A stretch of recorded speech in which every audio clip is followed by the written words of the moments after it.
Hello guys, welcome back to my YouTube channel Standout Classes. So today I'm going to continue chapter 4 measurement of national income. इससे previous video में straight away chapter 2 से लेकर chapter 4 तक के last video तक हम national income maximum discuss कर चुके हैं, and then this video आज हम last theoretical topic national income का discuss करने वाले हैं. In my next video I will be starting with all the numerical questions. अब मैं कोशिश करूंगी मैं ज़्यादा न्यूमेरिकल्स आप लोगों के साथ सॉल्व कर सकूं. ओके, सो आज हम स्टार्ट करते हैं. लास्ट टॉपिक है हमारा नेशनल इनकम का, और जिस बच्चे ने चैप्टर 2 से लेकर आज तक की वीडियो अच्छे से देख ली, ट्रस्ट मी, न्यूमेरिकल करने में या फिर थ्योरी का कोई भी क्वेश्चन करने में 1% दिक्कत नहीं आएगी. बस what I ask from you is the conceptual understanding. Concept को समझना है, चीज़ों को रटना नहीं है, चीज़ों को मग अप नहीं करना. जितना ज़्यादा समझोगे उतना ज़्यादा आप लोगों के लिए बेटर होगा. So today I'm going to start with the last video on national income, theoretical video. इसके बाद I'll be starting with the numerical videos. तो आज का हमारा पहला टॉपिक है domestic income versus national income. Before moving ahead, domestic income और national income एक बार डिस्कस कर लेते हैं. domestic income वो इनकम होती है जो हमारी डोमेस्टिक टेरिटरी के अंदर अर्न करी जाती है, फिर हमें कोई फर्क नहीं पड़ता वो इनकम एक रेजिडेंट अर्न कर रहा है या वो इनकम एक नॉन रेजिडेंट अर्न कर रहा है. सिमिलरली नेशनल इनकम वो इनकम होती है which is earn by the normal resident of the country. फिर हमें कोई फर्क नहीं पड़ता वो बंदा भी सिर्फ हमारी डोमेस्टिक टेरिटरी के अंदर है या डोमेस्टिक टेरिटरी के बाहर है. जिस बच्चे ने मेरी वीडियो अच्छे से देखी है, मैंने चैप्टर 2 में ये चीज़ पढ़ाई थी. हो सकता है कोई बंदा भी इस टाइम इंडिया से बाहर हो, पर उसे बाहर अभी ज़्यादा समय नहीं हुआ है, ज़्यादा टाइम नहीं हुआ है, 1 साल से कम अभी उसे टाइम हुआ है काम करते हुए, तो उसको अभी हम नॉर्मल रेजिडेंट ही मानेंगे. So some incomes are included in domestic income, but ज़रूरी नहीं है उनको आप नेशनल इनकम में भी इंक्लूड करो. And some income are included in national income, but ज़रूरी नहीं है आप उनको डोमेस्टिक इनकम में इंक्लूड करो. आई होप गाइज ये चीज़ आपको बिल्कुल अच्छे से क्लियर है. मैं आपको इसका एग्जाम्पल देती हूँ. For example, rent receive by a company in India which is owned by a non resident. अब देखो, जो रेंट रिसीव कौन कर रहा है? कंपनी कर रही है, और वो कंपनी कहाँ पर? इंडिया के अंदर है. ठीक है, अब वो इंडिया के अंदर है और इंडिया की बाउंड्री के अंदर है, रेंट रिसीव कर रही है, तो उसको हम नेशनल डोमेस्टिक इनकम में इंक्लूड करेंगे क्योंकि वो हमारी बाउंड्री के अंदर है. फिर हमें कोई फर्क नहीं पड़ता वो एक रेजिडेंट की कंपनी हो या फिर वो एक नॉन रेजिडेंट की कंपनी हो. यहाँ पे क्वेश्चन में लिखा है नॉन रेजिडेंट की कंपनी है, पर क्योंकि वो हमारी डोमेस्टिक टेरिटरी के अंदर है, तो जो भी उसकी इनकम होगी उसको आप डोमेस्टिक इनकम में इंक्लूड करोगे. इतनी बात समझ आई? ठीक है, अब एक और बात समझो, क्योंकि ओन बाय कौन है? नॉन रेजिडेंट, इसलिए हम इसको नेशनल इनकम में इंक्लूड नहीं कर सकते, क्योंकि नेशनल इनकम में सिर्फ वही इनकम इंक्लूड करते हैं which is earn by the normal resident of the country. I hope guys ये चीज आपको क्लियर है. उसी तरीके से वो इनकम जो नेशनल इनकम में आएगी पर डोमेस्टिक इनकम में नहीं आएगी, इसका क्या एग्जाम्पल हो सकता है? Profit of a branch of SBI in England. State bank of India की एक ब्रांच इंग्लैंड के अंदर है, क्योंकि अब वो इंग्लैंड के अंदर आपकी SBI की ब्रांच है, जो भी वो अर्न करेगा वो नॉर्मल रेजिडेंट है. SBI हमारा नॉर्मल रेजिडेंट के अंदर आता है, और वो अब इस टाइम इंडिया के बाहर है, उससे हमें कोई फर्क नहीं पड़ता क्योंकि वो normal resident earn by normal resident है, तो उसको हम नेशनल इनकम में इंक्लूड करेंगे. पर क्योंकि इस टाइम वो ब्रांच हमारी बाउंड्री के अंदर नहीं है, इसलिए आप उसको डोमेस्टिक इनकम में इंक्लूड नहीं कर सकते. ऐसी बहुत सारी इनकम्स होती हैं गाइस, बहुत सारी इनकम्स हैं जो डोमेस्टिक इनकम तो मानी जाएंगी पर नेशनल इनकम नहीं मानी जाएंगी. सिमिलरली ऐसी बहुत सारी इनकम है जो नेशनल इनकम मानी जाएंगी पर डोमेस्टिक इनकम नहीं मानी जाएंगी. आई होप गाइस ये चीज आपको अच्छे से क्लियर है. Moving on to the next concept. अब नेशनल इनकम 2 तरह की होती है. एक हो सकता है national income at current price, और एक होती है आपकी national income at constant price. नाम से ही पता चल रहा है national income at current price का मतलब वो नेशनल इनकम जिसको आज के प्राइस के हिसाब से हम मेजर कर रहे हैं, और national income at constant price मतलब वो नेशनल इनकम जिसको हम एक फिक्स प्राइस पे मेजर कर रहे हैं. इतनी बात समझ आ रही है हम लोगों को हेडिंग पढ़कर? अब हम इसको आगे समझते हैं. सबसे पहली बात, यहाँ पे बात किसकी हो रही है? नेशनल इनकम की. दैट मीन्स यहाँ पे बात हो रही है value of final goods and services which are produced by whom? Normal resident of the country, क्योंकि हम यहाँ पे नेशनल इनकम की बात कर रहे हैं. तो इन दोनों की डेफिनेशन में इतना पार्ट सेम है. चेक करो, final value of goods and services which is produced by the normal resident of a country in a year. Similarly constant price पर भी सेम चीज आएगी, क्योंकि नेशनल इनकम की बात हो रही है. Final value of goods and services which are produced by normal resident of a country in a year. बस फर्क क्या है? इसकी जो नेशनल इनकम है it is measured at a price of a current year, जो इस समय प्राइस चल रहा होगा उस पे मैं मेजर करूंगी उन गुड्स की value, that will be known as national income at current price. Similarly इसमें फर्क क्या है, जो मैं गुड्स प्रोड्यूस कर रही हूँ आज उनकी वैल्यू मेजर करूंगी against a base year price. Base year क्या होता है, बेस ईयर आप सबने पढ़ा होगा, पिछले साल भी आप लोगों ने पढ़ा होगा। बेस ईयर हम उस साल को लेते हैं जो कि एक नॉर्मल ईयर होता है, जैसे कि आप 2020 को बेस ईयर आगे फ्यूचर में नहीं मान सकते क्योंकि 2020 में क्या कोरोना वायरस आ गया, पैंडेमिक आ गया, तो एक नॉर्मल ईयर नहीं माना जाएगा। वो ईयर जिसमें कोई फ्लड्स, कोई अर्थक्वेक, कोई ऐसा पैंडेमिक कुछ ना हो, एक नॉर्मल साल हो, उसको हम बेस ईयर लेते हैं। आपकी बुक में 2011 2012 को बेस ईयर माना गया है। तो जो value of goods and services मैं आज प्रोड्यूस करूंगी उनकी वैल्यू, उनको जब मैं मेजर करूंगी अगेंस्ट प्राइस, कौन से साल का, बेस ईयर का प्राइस, मतलब 2011-12 का जो प्राइस होगा उसके हिसाब से उसको बोलेंगे हम national income at the constant price. I hope guys ये बात आपको बिल्कुल अच्छे से क्लियर है। National income at current price को नॉमिनल नेशनल इनकम बोला जाता है and national income at constant price को रियल नेशनल इनकम बोला जाता है। जब भी वर्ड नॉमिनल आए ना आपके दिमाग में क्या आना चाहिए, करंट प्राइस, और जब भी वर्ड रियल आ जाए ना आपके दिमाग में क्या आना चाहिए, कांस्टेंट प्राइस। अब बात बहुत ध्यान से सुनना, एक बहुत जरूरी बात बताने वाली हूं मैं आपको। जो आपकी नॉमिनल नेशनल इनकम होती है वो आपको एग्जैक्ट पिक्चर नहीं दिखाएगी इकोनॉमिक ग्रोथ की, बट जो रियल नेशनल इनकम है वो आपको एग्जैक्ट पिक्चर दिखाएगी इकोनॉमिक ग्रोथ की। कैसे, एग्जांपल देती हूँ मैं आपको, ठीक है। फॉर एग्जांपल मैं शर्ट सेल करती हूँ और मैं 100 रुपए की एक शर्ट बना रही हूँ, ठीक है। अब क्या हुआ, प्राइस बढ़ गए, चीजें महंगी हो गई, अब वही 100 रुपए की शर्ट मैं 150 रुपए में बेच रही हूँ।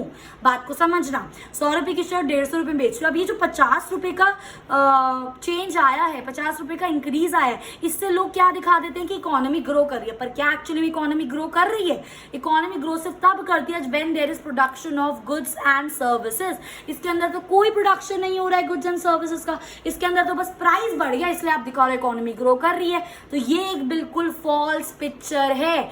हमेशा याद रखो जो नॉमिनल कॉन्सेप्ट होता है, जो करंट प्राइस का कॉन्सेप्ट होता है, वो कभी भी आपको ट्रू पिक्चर नहीं दिखाता, क्योंकि एक्चुअली में प्रोडक्शन नहीं हो रही है, एक्चुअली में इकोनॉमी ग्रो नहीं हो रही है, सिर्फ प्राइस बढ़ रहा है इसलिए उन्होंने दिखा दी इकोनॉमी ग्रो हो रही है, पर एक्चुअली में ऐसा कुछ नहीं हो रहा, ठीक है। But at the same time जो रियल वाला कॉन्सेप्ट है आपका, इसके अंदर जब प्रोडक्शन बढ़ेगी तभी इकोनॉमी ग्रो होगी। तो ये आपको रियल चीज दिखा रहा है ना, प्रोडक्शन हो रही है तभी ये बता रहा है इकोनॉमी ग्रो हो रही है, नहीं होगी तो नहीं बताएगा।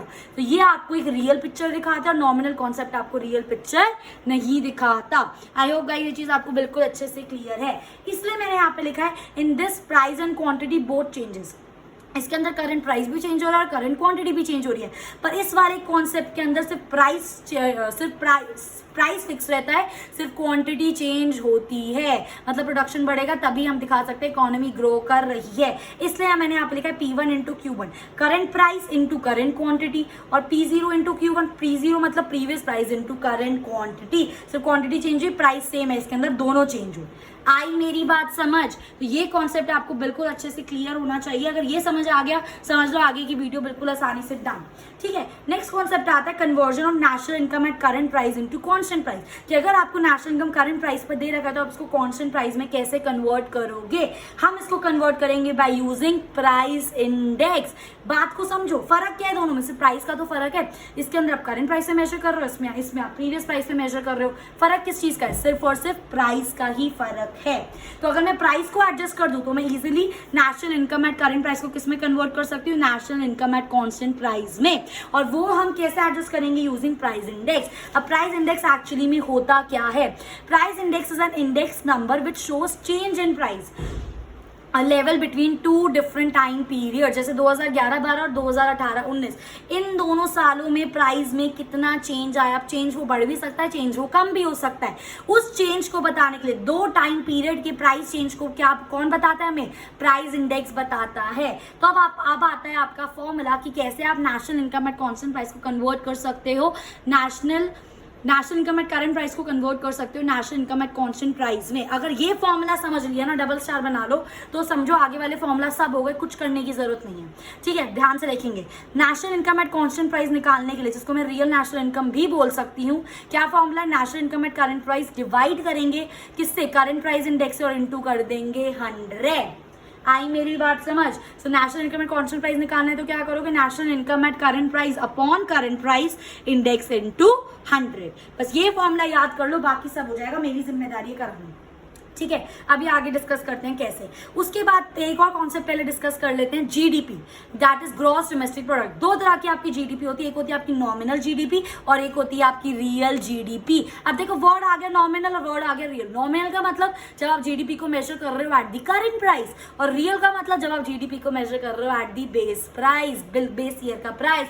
बिल्कुल सही समझ रहे हो, बिल्कुल सही ट्रैक करो, बात आ रही है मेरी समझ। सो इसका मतलब नॉमिनल जीडीपी मतलब GDP at the current price, और रियल जीडीपी का मतलब GDP at the constant price.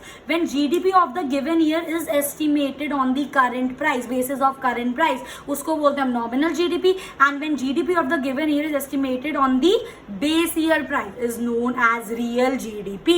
इतनी बात सबको क्लियर है? ठीक है, इसके बाद क्या आता है आपका, जब आपका रियल जीडीपी, कब आपकी रियल जीडीपी बड़ी होगी नॉमिनल जीडीपी से? ऑब्वियस ही बात है, जब बेस ईयर का प्राइस ज्यादा होगा करंट प्राइस से। चेक कर लो, when price of base year is greater than price of current year. कब आपकी रियल जीडीपी इक्वल होगी नॉमिनल जीडीपी के? ऑब्वियस ही बात है, when your base price is equal to the current price, base price equal to the current price, ये दोनों equal होगा। और कब आपकी जो रियल जीडीपी है वो कम होगी नॉमिनल प्राइस से? जब आपका जो बेस ईयर का प्राइस है वो कम है as compare to the current price. इतनी बात सबको क्लियर है? इतना पढ़ने के बाद, नॉमिनल और रियल का कॉन्सेप्ट पढ़ने के बाद आप इजीली मुझे क्वेश्चन आंसर कर सकते हो that which is better nominal GDP या रियल जीडीपी। तो आपके मन में पहला आंसर आ रहा होगा real GDP is better than nominal GDP, और एक रीजन आ रहा होगा इस बात का, क्योंकि रियल जीडीपी ट्रू पिक्चर दिखाता है, नॉमिनल जीडीपी ट्रू पिक्चर नहीं दिखाता। और अगर ये आ रहा है आपके मन में तो बिल्कुल सही ट्रैक करो, बिल्कुल सही कॉन्सेप्ट आपने पकड़ा है। पर अगर ये चीज आपके मन में नहीं आई इतना पढ़ने के बाद तो प्लीज फिर से देखो वीडियो, फिर से कॉन्सेप्ट समझो, अपने आप समझ आएगा। तो सबसे मेजर रीजन रियल जीडीपी हमेशा नॉर्मल जीडीपी से बेटर होगा, because it gives you the exact position. आ रही है मेरी बात समझ?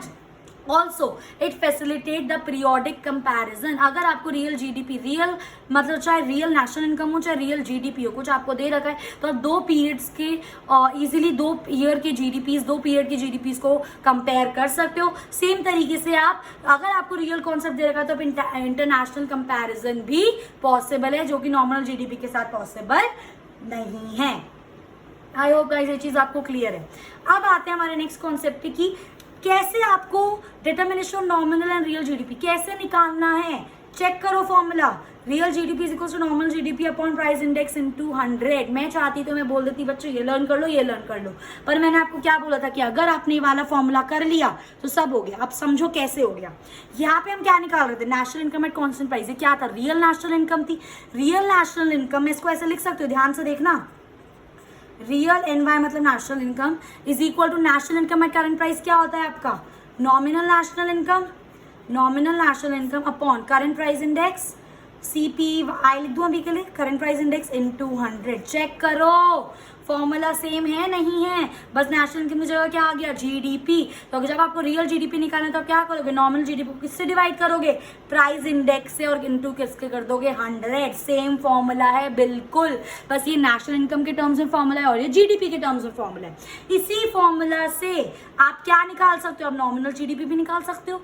क्यों नहीं निकाल सकते, ये डिवाइड है, वहां जाके मल्टीप्लाई। चेक करो, रियल जीडीपी से मल्टीप्लाई कर दोगे जब प्राइस इंडेक्स, भाई 12वीं में आ गए हो, इतनी तो शिफ्टिंग आती होगी, और अपॉन 100 कर दोगे तो क्या आ जाए आपका नॉमिनल जीडीपी।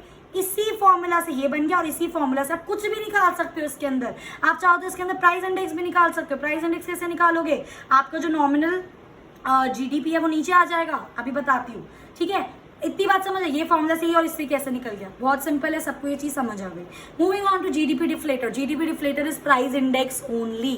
बात को समझो, प्राइस इंडेक्स जब आपको निकालना है, देखो प्राइस इंडेक्स निकालना है तो इसको यहाँ भेज दो, इसको यहाँ ले आओ ना यार, क्या दिक्कत है। तो nominal GDP upon real GDP into 100, simple sorted answer. ये फॉर्मूला आ गया तो ये अपने आप बन गया, real is equal to nominal upon current price into 100। अब इसके अंदर 3 चीजें मोटा मोटी, real GDP, nominal GDP, price index, तीनों में से कोई भी 2 दे रखा होगा, तीसरी आप अपने आप निकाल सकते हो, क्या मुश्किल है। बात समझ आई, ठीक है। तो ये था फॉर्मूला। अब ये जीडीपी, कंफ्यूज मत होना, जीडीपी डिफ्लेटर प्राइस इंडेक्स एक ही बात है, ठीक है। अब ये होता क्या है, it measures the average level of price of all goods and services that make up the GDP. Price index basically, यहाँ पे मैंने आपको क्या बताया, चेंज बताता है 2 पीरियड के प्राइस के बीच में। और आप ये भी बोल सकते हो मेजर करता है average level of price, goods and service का प्राइस मेजर करता है जिससे हम जीडीपी कैलकुलेट करते हैं, दैट इज जीडीपी डिफ्लेटर। ठीक है, अच्छा एक छोटा सा यहाँ पे ना छोटा सा उन्होंने संदीप गर्ग में लिख रखा था जीएनपी डिफ्लेटर। बच्चे समझते हैं भाई हमें तो सिर्फ जीडीपी डिफ्लेटर पता, जीएनपी डिफ्लेटर जैसी नाम की तो कोई चीज हमने पढ़ी नहीं। भाई पढ़ी तो है, एक ही तो बात है, बस वो डी डोमेस्टिक कॉन्सेप्ट था, ये एन आ गया नेशनल कॉन्सेप्ट, बाकी पूरा सेम है। जीडीपी डिफ्लेटर का क्या था, nominal GDP upon real GDP into 100, तो जीएनपी डिफ्लेटर क्या हो जाएगा, nominal GNP upon real GNP into 100। आई मेरी बात समझ। And last finally last topic of this chapter is GDP and welfare, कि जीडीपी अच्छी होने से आपका वेलफेयर का क्या रिलेशन है। सबसे पहली बात तो समझो there is a positive relationship between GDP and welfare. जितनी ज्यादा इकोनॉमी की जीडीपी बढ़ेगी, वेलफेयर मतलब लोगों का भला, उतना ज्यादा लोगों का भला होगा, और जितनी ज्यादा जीडीपी कम होगी उतना ज्यादा लोगों के लिए बुरा होगा, उतना ज्यादा लोगों के अच्छा नहीं होगा। तो पॉजिटिव रिलेशन मतलब they move in the same direction. But despite of this GDP के कुछ लिमिटेशंस है। कैसे? सबसे पहला आपका लिमिटेशन आता है डिस्ट्रीब्यूशन ऑफ जीडीपी। ये बात तो सबको पता है, इंडिया बहुत ज्यादा फेमस है इनइक्वालिटी ऑफ इनकम के डिस्ट्रीब्यूशन में, है नहीं है? बहुत ज्यादा फेमस है ना India. There is large inequality और डिस्ट्रीब्यूशन ऑफ इनकम। उसी तरीके से डिस्ट्रीब्यूशन ऑफ जीडीपी, जब आप जीडीपी फॉर एग्जांपल एक रूरल एरिया एक अर्बन एरिया है, ठीक है, अब फॉर एग्जांपल सपोज करो अर्बन एरिया में प्रोडक्शन हो रही है, अब अर्बन एरिया में प्रोडक्शन हो रही है तो जीडीपी बढ़ रहा है, तो हम वो दिखा देंगे कंट्री की जीडीपी बढ़ रही है। भाई चेक तो कर लो, क्या वो जो प्रोडक्शन हो रही है वो पूरी इंडिया में हो रही है या सिर्फ अर्बन एरियाज में हो रही है या सिर्फ पुअर एरियाज में हो रही है?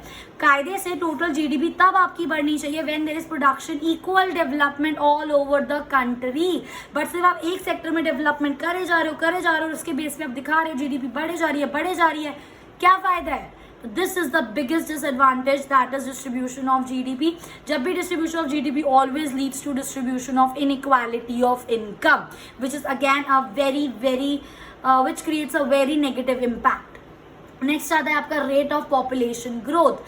जब भी पॉपुलेशन बढ़ेगी, खुद सोचो पॉपुलेशन बढ़ रही है, पॉपुलेशन बढ़ेगी, लोगों की डिमांड बढ़ेगी और तो प्रोड्यूसर्स को और ज्यादा प्रोड्यूस करना पड़ेगा, तो जीडीपी में फर्क आएगा नहीं आएगा? 110% आएगा। पर ये जो जीडीपी होता है ना, ये पॉपुलेशन को कंसिडर ही नहीं करता, विच is again a very big disadvantage. ठीक है, उसके बाद आता है आपका चेंज इन प्राइस। अभी मैंने बताया जब हम नॉमिनल कॉन्सेप्ट पढ़ रहे थे कि प्राइस चेंज हुआ तो उन्होंने दिखा दिया इकोनॉमी ग्रो कर गई, प्राइस चेंज हुआ इन्होंने दिखा दिया जीडीपी ग्रो कर गई, बट एक्चुअली में क्या वो हुआ? नहीं हुआ। प्रोडक्शन तो कुछ हो ही नहीं, प्राइस घटा बढ़ा, उन्होंने दिखा दिया जीडीपी बढ़ी या घटी।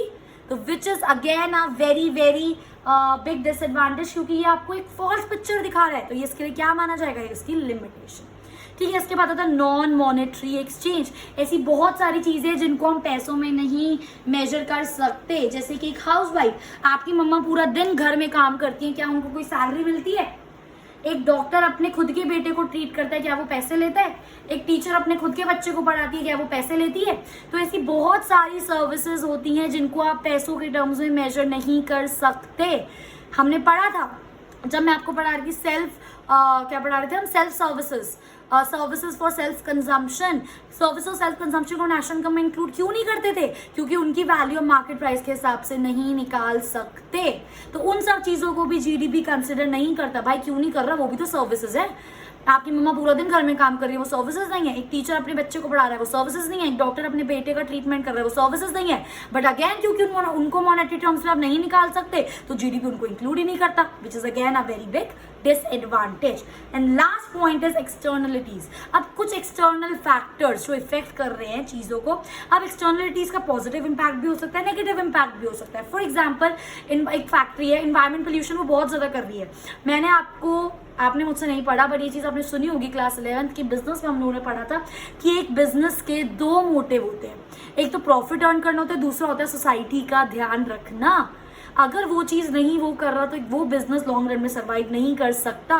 तो सिमिलरली एक बिजनेस अगर एनवायरमेंट पोल्यूट कर रहा है, नेगेटिव इंपैक्ट क्रिएट कर रहा है, तो गाइस 110% उसका इफेक्ट आएगा उसके बिजनेस पे, और बिजनेस पे इफेक्ट आएगा तो अल्टीमेटली जीडीपी भी इफेक्ट आएगा। पर जो हमारे जीडीपी महाराज है वो इस चीज को भी कंसिडर नहीं करते। सिमिलरली एक एक्सटर्नल इसका पॉजिटिव इम्पैक्ट भी हो सकता है एक बिजनेस एक पब्लिक पार्क क्रिएट करा रहा है अपने बिजनेस के आसपास या किसी पर्टिकुलर सोसाइटी में जहाँ पे वो ऑपरेट कर रहे हैं, तो वहाँ पे एक अच्छा एनवायरमेंट क्रिएट हो रहा है। बट अगेन जीडीपी इस चीज को कंसिडर नहीं करती।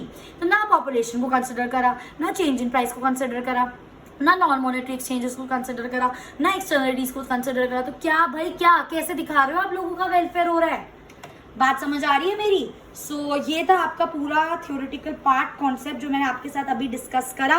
एंड इन दिस वीडियो मैं आपके साथ पूरा नेशनल इनकम कंप्लीट कर चुकी हूँ अपार्ट फ्रॉम द न्यूमेरिकल्स जो मैं नेक्स्ट वीडियो में स्टार्ट करूंगी।